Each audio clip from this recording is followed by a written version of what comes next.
১৬ বছরের চাচাতো বোনকে রেপ করেছে আরিয়ান মির্জা, এমন ঘটনা ছড়িয়ে পড়েছে পুরো এলাকায়। যার ফলস্বরূপ হবু মেয়ের আরিয়ান মির্জার নাম কলঙ্কিত হয়। দীর্ঘ ১০ বছরের চেষ্টা কষ্ট সবকিছু শেষ হওয়ার পর্যায়ে ৩ ঘন্টা আগের ঘটনা। আরিয়ানের ছোট চাচা সোহাগ মির্জার মেয়ে সুখ আর আরিয়ানকে এক রুমে আপত্তিকর অবস্থায় দেখে বিয়েবাড়ির লোকজন। সুখ চিৎকার করায় রুমের দরজা ভেঙে ঢুকছে সবাই। সুখের বড় ভাই আরশের আজ গায়ে হলুদের সুখের লাল রঙের জামদানি শাড়িটা ছিঁড়া, ব্লাউজের হাতা ছিঁড়া, চুলগুলো এলোমেলো। আরিয়ান উপর হয়ে শুয়ে আছে। শহীদ মির্জা রুমে ঢুকে মেয়ের এমন অবস্থা দেখে চিৎকার দিয়ে মেয়েকে জড়িয়ে ধরলেন। সকলে অবাক হয়ে সুখের দিকে তাকিয়ে আছে। সুখ কাঁদছে খুব জোরে জোরে। বিয়েবাড়ি বলে ঘটনা ছড়িয়ে পড়তে একটু দেরি হলো না। সকলে মির্জা বাড়ির বসার রুমে বসা। আরিয়ান দাঁড়িয়ে আছে, সকলের দৃষ্টি তার দিকে। সোহাগ মির্জা আরিয়ানকে সবার সামনে থাপ্পড় দিয়েছেন। তার ছেলে এমন কাজ করবে সে কল্পনা করেনি। আরিয়ান বারবার বলছে সে কিছু করেনি, তার কিছুই মনে নেই। ছাদ থেকে নেমেই সে ঘুমিয়ে পড়েছে। কেউ তার কথা বিশ্বাস করছে না। সবাই ওই ছোট মেয়ের দিকে তাকিয়ে আফসোস করছে কি হলো তার সাথে। লোকলজ্জার ভয়ে মির্জা বাড়ির মেয়ের সম্মান বাঁচাতে আরিয়ানের সাথে সুখের কাবিন করে রাখার সিদ্ধান্ত নেওয়া হলো। তবে এর বিরুদ্ধে ছিলেন আদিয়ানের নানি। আদিয়ানের বয়স ২৯, যেখানে সুখের বয়স মাত্র ১৬। আরিয়ান অনেকবার না বদলেও তার কথা সোহাগ মির্জা, শহীদ মির্জা কেউবার শোনেনি। কাজে আনা হলো, রাত ৩টায় বিয়ে পড়ানো হলো। সুখ আরিয়ানের বউ হলো। তবে আরিয়ান তখনই বাড়ি থেকে চলে গেল। আরশারের বিয়েতে আরিয়ান উপস্থিত ছিল না। সবকিছু স্বাভাবিক রাখার চেষ্টা করে আরুষের বিয়ে সম্পূর্ণ হয়। নতুন বউ আসছে মির্জা বাড়িতে, তবে আনন্দ নেই। ওই রাতের ঘটনার পর আরিয়ান ৪ দিন বাড়িতে আসেনি। তার ফোন বন্ধ। আরিয়ানের বন্ধু রাফিকে ফোন দেয় আরিয়ানের মা খাদিজা বেগম। রাফি জানায় সে জানে না। আসতে পারি ভাবি। সুখ ভাবির ডাক শুনে রুমের দরজার দিকে তাকায়। পিউ রুমের ভিতর ঢুকে সুখের পাশে বিছানায় বসে। কিরে, মন খারাপ? না। ভাইয়ার উপর রেগে আছিস নাকি? না। নতুন ভাবি কই? তার সাথে আড্ডা দেই চল। তোর তো দেখছি আমার ভাইয়ের প্রতি কোনো দায়িত্ব নেই। ৪ দিন ধরে যে আপনার স্বামী বাড়িতে আসছে না, কোনো খবর রাখছো? আমি কি করব এখন? আমার তার সাথে কথা বলতে ভয় লাগে। কথা বলতে বলতে সুখ আর পিউ নতুন বউ তানিশার রুমে গেল আড্ডা দিতে। রাত ১০টায় বাড়িতে এলো আরিয়ান। পিউ ভাইকে সিঁড়ি দিয়ে উপরে উঠতে দেখে সবাইকে ডাকলো। আরিয়ান রুমে গিয়ে শাওয়ার নিয়ে বের হলো। পরনে কালো ট্রাউজার আর কালো টি-শার্ট, দাড়ি বেয়ে এখনো পানি পড়ছে মনে হচ্ছে। পিউ খাবার দে, ক্ষুধা লাগছে। খাদিজা বেগম ছেলের দিকে সব খাবার এগিয়ে দিল। সুখ বসার ঘরে কথার আওয়াজে বুঝলো আরিয়ান এসেছে। সুখ ভয়ে শপথ করলো আজকে যাই হয়ে যাক রুমের দরজা খোলা যাবে না। সকলে খাবার শেষ করে ঘুমাতে গেল। খাবার টেবিলে কাউকে আরিয়ানকে কোনো প্রশ্ন করলো না। আরিয়ান খাওয়া শেষ করে নিজের রুমে চলে গিয়েছে। রাত ২টা। আরিয়ান ওর রুমের বারান্দা দিয়ে সুখের রুমের বারান্দায় লাফ দিল। সুখ শব্দ পেয়ে চোখ খুলল, মনে হলো কি যেন পড়ল। আরিয়ান সুখের রুমে ঢুকলো। ডিম লাইটের আলোয় হালকা হালকা দেখা যাচ্ছে। রুমটা গুছানো খুব সুন্দর করে। আরিয়ান বেডের কাছাকাছি আসতে সুখের সাথে ধাক্কা খায়। সুখ চিৎকার দিতে গেলে আরিয়ান সুখের গলা চেপে ধরে, যার ফলে সুখ পিছনে পিছিয়ে দেওয়ালের সাথে গিয়ে লাগে। ওই দিন কি করেছিস আমার সাথে? খুব বউ হওয়ার শখ আমার, তাই না?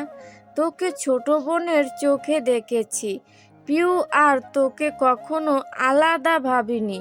তাহলে এমন কাজ কেন করলি বল? সুখ আরিয়ানের কথা শুনে ভয়ে আর গলায় চাপের কারণে ফুঁপিয়ে কেঁদে উঠে আরিয়ান ভাইয়া।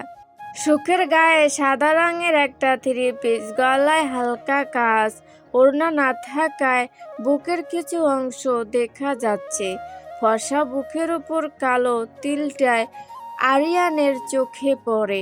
আরিয়ান হালকা মেঘে উঠে চোখ সরিয়ে সুখের মুখের দিকে তাকায়।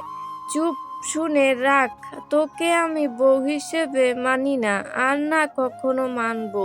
তোকে আমি ডিভোর্স দিব। আমার উপর অধিকার খাটাতে আসবি না। কথাগুলো বলে আরিয়ান সুখের গলা ছেড়ে দিল। সুখ ছাড়া পেয়ে গলায় হাত দিয়ে ফ্লোরে বসে পড়ে।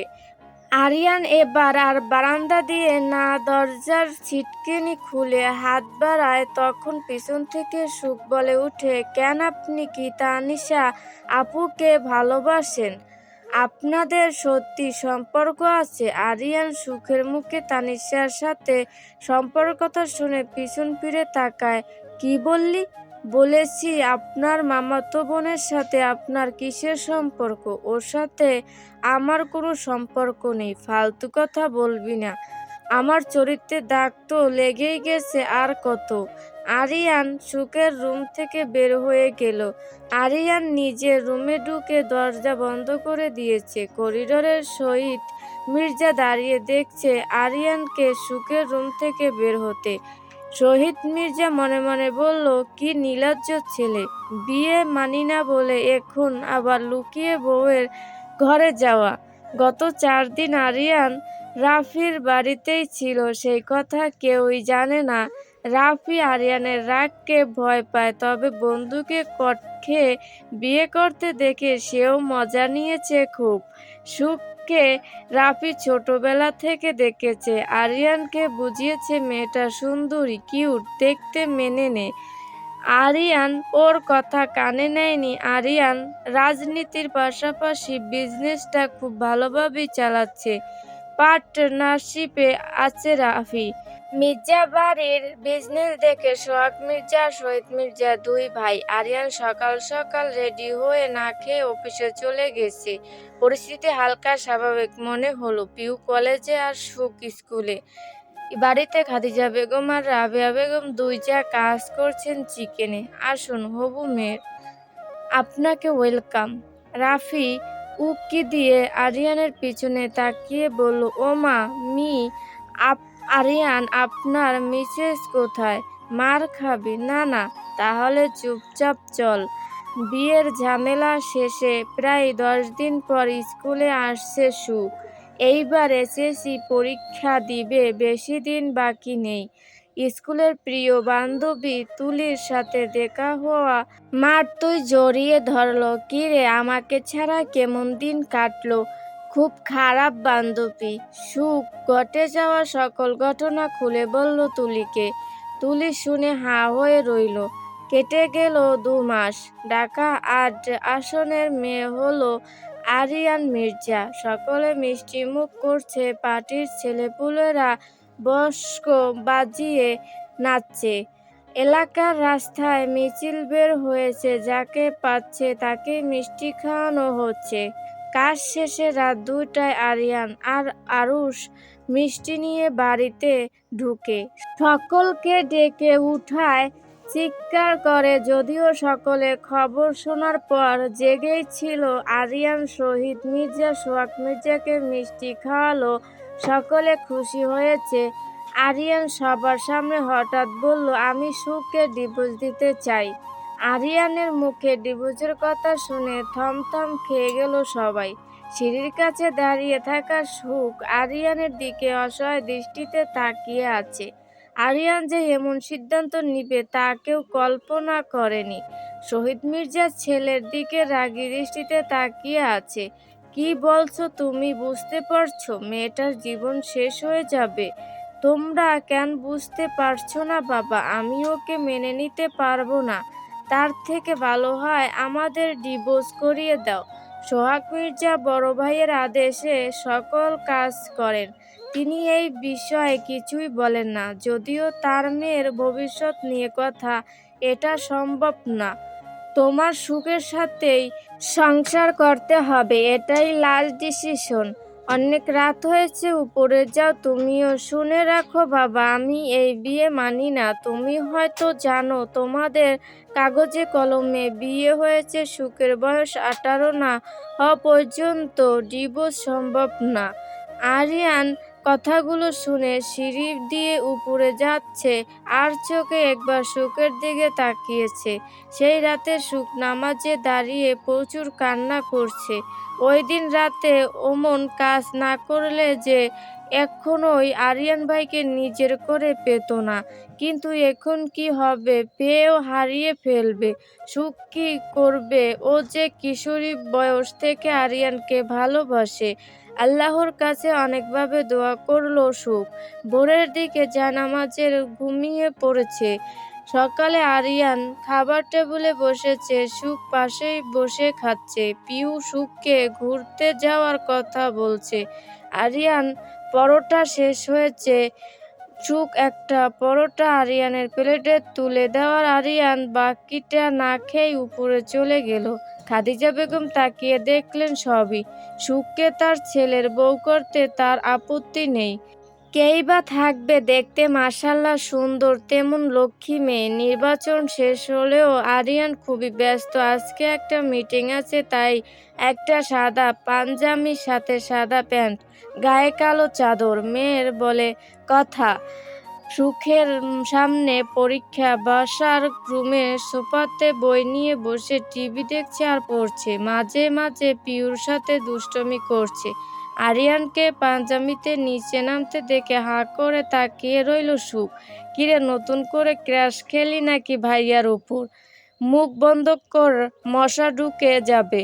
সুখ একটু লজ্জা পেল বোধ হয়। শহীদ মির্জা ঢাকার বাহিরে গেছেন, সিলেটের ফ্যাক্টরিতে কিছু কাজ বাকি। অফিস সামলাচ্ছে সোহাগ মির্জা। মিটিং শেষে আরিয়ান বাড়িতে ফিরছে 10টার দিকে। টেবিলে খাবার বাড়া ছিল।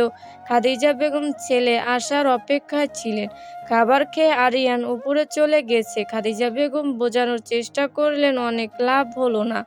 রাত 12টা প্রায়। সুখ চুপি চুপি আরিয়ানের ঘরে ঢুকলো। বিছানা হাতড়ে আরিয়ানের ফোন বের করলো। আরিয়ানের মাথার কাছেই ছিল। ফোন তো পেয়ে গেল, কিন্তু ফোনের লক কিভাবে খুলবে? ফোনে ফিঙ্গারপ্রিন্ট দেওয়া আছে। সুখ আরিয়ানের নাকের সামনে হাত দিয়ে চেক করলো। নিঃশ্বাস ভারী, তার মানে গভীর ঘুমে। আরিয়ানের হাত ধরে এক এক করে ফিঙ্গার নিচ্ছে সুখ। সুখ বিরক্ত হয়ে বলে ফেললো, কি বালের ফোন? আরিয়ানের ঘুম ছুটে গেল। নিজের হাতে আরেকটা হাত অনুভব করে টান দিয়ে বিছানায় ফেলে নিজে সুখের উপরে ঝুঁকলো। অন্ধকার থাকায় বুঝলো না কে, কিন্তু শরীরের ঘ্রাণ বলে দিচ্ছে এটা তার বিয়ে করা বউ। এত রাতে আমার রুমে কি? কিছু না, এমনি আসলাম। এমনি এমনি কেউ এত রাতে আসে না। সত্যি কথা বল, আসলে ঘুম আসছিল না। আরিয়ান সুখের এক হাত দিয়ে মাথার উপরে বিছানায় চেপে ধরলো, অন্য হাতে ফোন টেনে নিল সুখের হাত থেকে। আমার ফোনে কি কাজ? কিছু না তো। কি দেখতে আসছিলি বল?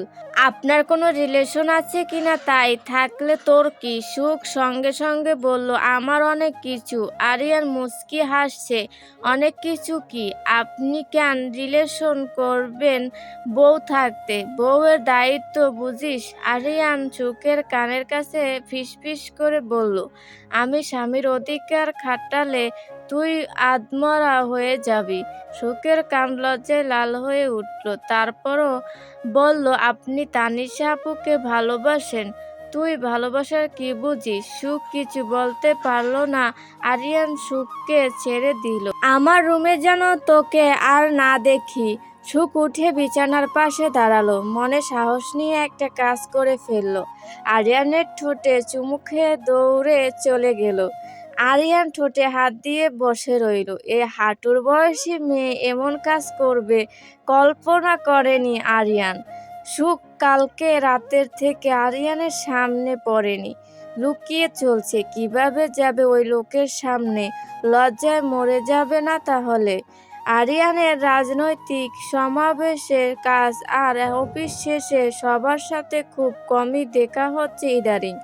অন্যদিকে সুখের পরীক্ষার 2 দিন বাকি। গল্পটি ভালো লাগলে অবশ্যই লাইক ও সাবস্ক্রাইব করে পাশে থাকবেন।